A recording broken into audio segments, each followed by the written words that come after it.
बागेश्वर बाबा हैं या ढोंगी तेज प्रताप यादव है, या कंफ्यूजन की अवस्था है। एक तरफ आप कृष्ण को मान, एक तरफ आप बांसुरी बजा रहे, एक तरफ श्रीमद् भागवत कथा का, और लाठी डंडा की तो बात मत कीजिए। बिहार में सुशासन की सरकार है, आपकी एक एक लाठी का जवाब यहां दे देगा जनता। 24 और 25 का चुनाव साथ में धीरेन्द्र शास्त्री को कोई जीभ काटने की बात किया होगा तो निश्चित रूप से उस पर कार्रवाई होगा। बेरोजगारी की अवस्था में जी रहे थे मंत्री रहते बड़ में भी, वो रोजगार के लिए घूम रहे हैं, टीआरपी लेने के लिए घूम रहे हैं। ये डीएसएस संगठन उस व्यक्ति के लिए बनता है जो इस बिहार में रह करके मंत्री के पद पे बैठ के किसी महिला के अपमान की बात करता हो। डीएसएस काम करेगा एक बाबा को रोकने के लिए, जब डीएसएस काम करेगा एक अच्छे व्यक्ति को रोकने के लिए, तो यह समझा जा सकता है कि कहीं ना कहीं राजनीति के ये लोग शिकार हो चुके। बेबुनियादी बयान है, जो भी दे रहे हैं उन पर त्वरित कार्रवाई होनी चाहिए, क्योंकि बिहार में सुशासन की सरकार है। हम नहीं कहते बिहार के मुखिया श्री नीतीश कुमार जी का, वो वैसी साहब आते हैं, उनके मन से पाकिस्तान जिंदाबाद का नारा कहीं दूसरे जगह पे लगता है, वो बिहार आते, उनको क्यों नहीं रोका जाता इस बिहार में आने से? वो बोल रहे थे कि लाठी तैयार है, बाबा अनपढ़ है, बाबा फर्जी हैं। बात रही बिहार आने का, तो बिहार बाबा तो पक्का है, डीएसएस से लोग नहीं जानते हैं। बिहार के लोग आर्यभट्ट जी के नाम से जानते हैं, बिहार के नामधारी से दिनकर से नाम को जानते हैं, बिहार को लोग श्री कृष्ण बाबू के नाम से जानते हैं, इस बिहार को लोग गौतम बुद्ध जी के धरती के नाम से जानते हैं। पंडित धीरेन्द्र शास्त्री का बिहार में आगमन और उसको लेकर बिहार की राजनीति गर्म। बिहार सरकार के मंत्री तेज प्रताप यादव ने धीरेन्द्र शास्त्री को रोकने के लिए अपना संगठन को फिर से जीवित कर लिया। जो संगठन वर्षों पहले कहीं विलुप्त हो चुका था, उस संगठन को फिर से जीवित किया है तेज प्रताप यादव ने, डीएसएस। और इसलिए जीवित किया है ताकि धीरेन्द्र शास्त्री का विरोध कर सके।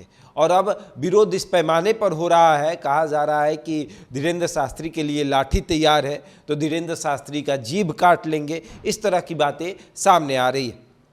युवा नेता हमारे साथ मौजूद है, तमाम विषयों पर बात होगी, लेकिन खास करके धीरेन्द्र शास्त्री पर बात होगी कि आखिर इस तरह के जो बातें सामने आ रही हैं कि धीरेन्द्र शास्त्री का जीभ काट लेंगे, धीरेन्द्र शास्त्री के लिए लाठी तैयार की गई है, और किसी और की तरफ से नहीं बल्कि बिहार सरकार के मंत्री के लोग जो हैं वो कह रहे हैं। सबसे पहली बात है कि ये बेबुनियादी खबरें है, ये बेबुनियादी बयान है, जो भी दे रहे हैं उन पर त्वरित कार्रवाई होनी चाहिए, क्योंकि बिहार में सुशासन की सरकार है। हम नहीं कहते, बिहार के मुखिया श्री नीतीश कुमार जी कहते हैं।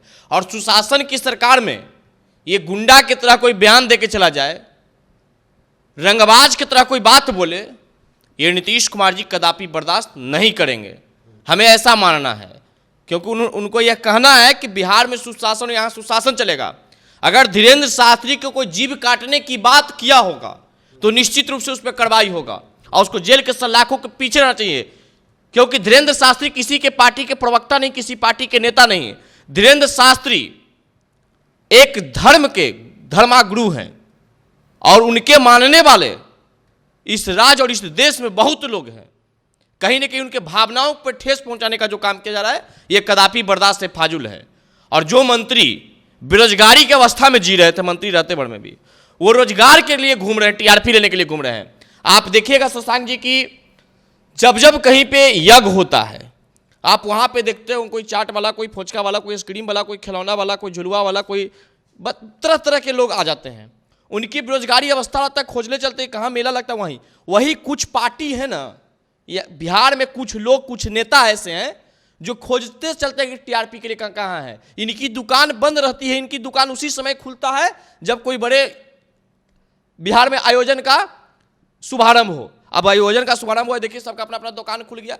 कुछ कुछ लोग को जिम्मेदारी मिल गया, कोई चाट बेचेंगे, कोई फोचका बेचेंगे, तो उसी तरह कोई प्रवक्ता हो जाएंगे, कोई प्रदेश अध्यक्ष हो जाएंगे, बिहार के प्रखंड अध्यक्ष भी वही हो जाएंगे। तो डीएसएस चाट का फुचका का दुकान है क्या? डीएसएस की बात नहीं, तो फिर वही बात कह रहे हैं, कह रहे हैं कि कोई चाट बेचेंगे, कोई फुचका बेचेंगे। एक बात हम कह रहे हैं कि जो धीरेन्द्र शास्त्री के लिए संगठन बना रहे हैं, तो इससे तो तात्पर्यता यही होता है, अगर ये संगठन बनता सभी धर्म के वैसे लोगों को रोकने के लिए जो एक दूसरे धर्म के खिलाफ बोलते हैं, ये डीएसएस संगठन उसके लिए बनता जब कोई व्यक्ति बिहार में बैठ करके जातिवाद की बात करता हो।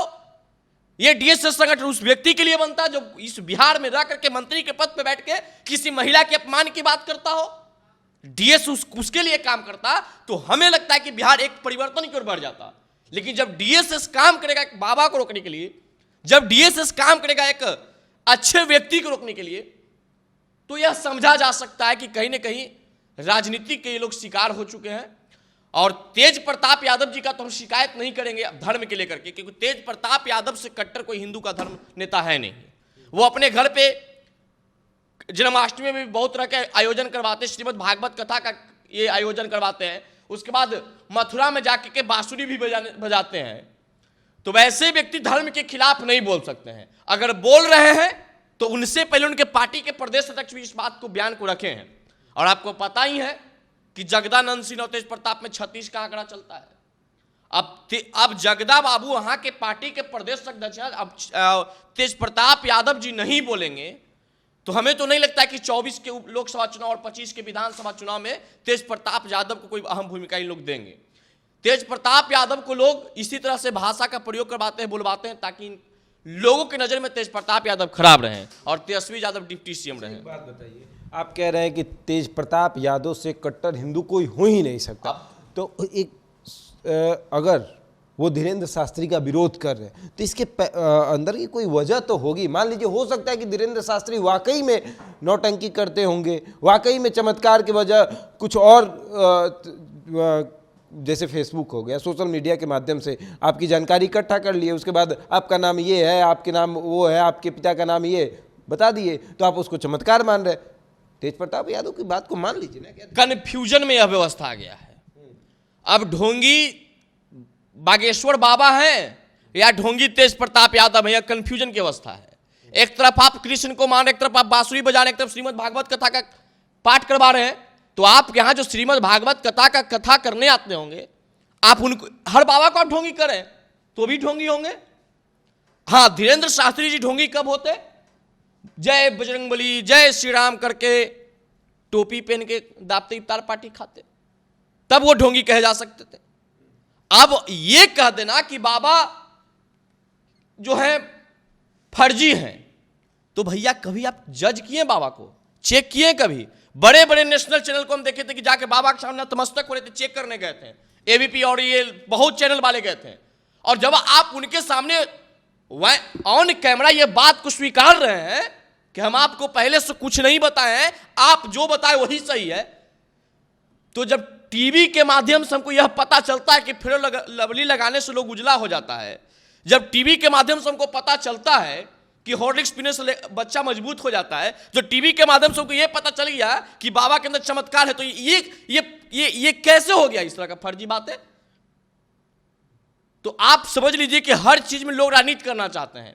और बात रही बिहार आने का, तो बिहार बाबा तो पक्का आएंगे, इसमें तो पर विरोध भी होगा। विरोध वाले तो हमको नहीं लगता है कि 13 तारीख को विरोध भी करेंगे। हमको तो लगता है कि जो विरोध में आज बोल रहे हैं वो 13 तारीख से पहले जाकर वहां कुर्सी पकड़ना शुरू कर देंगे कि पहला नंबर कुर्सी हमरे हो जाए, कहीं हम ही को अर्जी ना लग जाए वहां पे।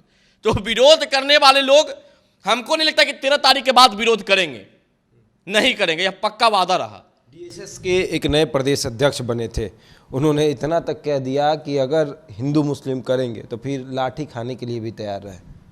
प्रदेश अध्यक्ष भी लगता है कि किसी धर्म से वो आते ही हैं। उनका एक हम बयान सुन रहे थे बिहार तक पे, वो बोल रहे थे कि लाठी तैयार है, बाबा अनपढ़ हैं, बाबा फर्जी हैं। शर्म आती है आप जैसे नेताओं पे। आप प्रदेश अध्यक्ष का बहुत बड़ा दायित्व होता है, चाहे संगठन बड़ा हो या छोटा हो। जिस समय आप सामाजिक दुनिया से बाहर थे, उस समय बाबा अध्ययन के रूप में धर लेते, अध्ययन कर रहे थे, कथा पढ़ रहे थे, वेद पढ़ रहे थे। आपको ज्ञान कहां है कि आप इस सब फर्जी बातें बोलते हुए चलते हैं? फर्जी लोग ये लोग हैं। और लाठी डंडे की तो बात मत कीजिए, बिहार में सुशासन की सरकार है, आपकी एक एक लाठी का जवाब यहां दे देगा जनता। 24 और 25 का चुनाव साथ में है, टेंशन मत लीजिए। कितने आपके पास लाठी है और कितने आपके पास डंडा है, दिखाइएगा रोकने के लिए। और 24 और 25 यह बिहार है। बिहार का इतिहास डीएसएस से लोग नहीं जानते हैं। बिहार के लोग आर्यभट्ट जी के नाम से जानते हैं, बिहार के नामधारी से दिनकर से नाम को जानते हैं, बिहार को लोग श्री कृष्ण बाबू के नाम से जानते हैं, इस बिहार को लोग गौतम बुद्ध जी के धरती के नाम से जानते हैं। इन लोगों का क्या योगदान रहा इस बिहार को बढ़ाने में? अरे भाई, आप लोग उतने दिन से सरकार में बैठे हैं, मंत्री बने हुए हैं, आप अपने विभाग का काम करते हैं, बिहार में रोजगार की काम करते हैं, बिहार में युवाओं के लिए काम करते हैं, तब एक बिहार परिवर्तन की ओर बढ़ता। एक बिहार में कोई आ रहा, उसके लिए आप अफरा तफरी मचा के रखे हुए हैं। वो वैसी साहब आते हैं, उनके मन से पाकिस्तान जिंदाबाद का नारा कहीं दूसरे जगह पे लगता है, वो बिहार आते हैं, उनको क्यों नहीं रोका जाता इस बिहार में आने से? पीएफआई जैसा संगठन को लोग पकड़ते हैं, पीएफआई संगठन का उद्देश्यों को यहां के बिहार की प्रशासन पकड़ती है, तब इनकी डीएसएस कहां चला जाता है? और इनके ही सरकार में बैठे मंत्री जाकर के भाषण देते कहते हैं कि यहां हाफ पैंट वाली महिला है और महिला को बाबा साड़ी खुलवाते नचवाते हैं। जब बाबा महिला को साड़ी खुलवाते थे, नचवाते थे, वहां आप क्या कर रहे थे भाई? क्यों नहीं वीडियो वायरल किए? ये भी फर्जी बातें हैं। ये लोग कुछ नहीं देखे हैं, बिना देखे कुछ भी अनाप शनाप बके जा रहे हैं। तो ऐसे अफवाह फैलाने पर वाले लोग पर भी एफआईआर होनी चाहिए, क्योंकि माननीय मुख्यमंत्री श्री नीतीश कुमार जी अफवाह कभी बर्दाश्त नहीं करते हैं। और बिहार में कोई गुंडा राज स्थापित कर दे नीतीश कुमार के रहते, ऐसा कोई संभव ही नहीं है। मतलब बाबा आएंगे, बाबा आएंगे, वहां पंडाल देखे ना ये कितना भव्य बन रहा है। तेज प्रताप यादव का एक बयान और आपको बता देते हैं। कह रहे थे कि सरकार जाके पता कर ले कि सरकार किसकी है। जब ये पूछा गया कि आप बाबा को कैसे रोकेंगे, तो उन्होंने कहा कि जाके पता कर लीजिए कि सरकार किसकी है। हम पता कर लिए तब तो बोल रहे हैं इतना बकबक। सुशासन की सरकार है साहब, सुशासन राज यहां है, सुशासन की सरकार है। हम पता करके आ गए हैं, और सुशासन की सरकार हमारे बिहार सरकार का योगदान है कि बाबा का प्रोग्राम वहां होगा। आप बताइए ना, बिहार के डिप्टी सीएम तेजस्वी यादव जी, धीरेन्द्र शास्त्री जी पर लोग बयान पूछे तो वो नकारते चले गए। वो लोग मैच्योर्ड व्यक्ति है, वो लोग समझते हैं कि किसी को आने से बिहार में कोई क्षति और नुकसान नहीं होने जा रहा है। और धीरेन्द्र शास्त्री जी को चाहने वाले इस बिहार में अधिक संख्या में लोग हैं, तो उनके भावनाओं के साथ आप कैसे खेल सकते हैं भाई? आप बिहार के डिप्टी सीएम हैं, आप बिहार के सीएम हैं। बिहार के मुख्यमंत्री और उप मुख्यमंत्री कभी भावनाओं के साथ जनता का नहीं खिलवाड़ करते हैं। जनता के भावनाओं के साथ वही खिलवाड़ करता है जो जनता के वोट से कम और अपने परिवार के वोट से ज्यादा जीतता होगा। चलिए, बिल्कुल। तो देखिए, तेज प्रताप यादव की तरफ से विरोध, और अब इस विरोध का भी विरोध होने लगा है, क्योंकि तेज प्रताप यादव लगातार धीरेन्द्र शास्त्री का विरोध कर रहे हैं और लोग तेज प्रताप यादव का विरोध कर रहे हैं। इस खबर में इतना ही। बने रहे हमारे साथ, देखते रहते हैं इंडिया।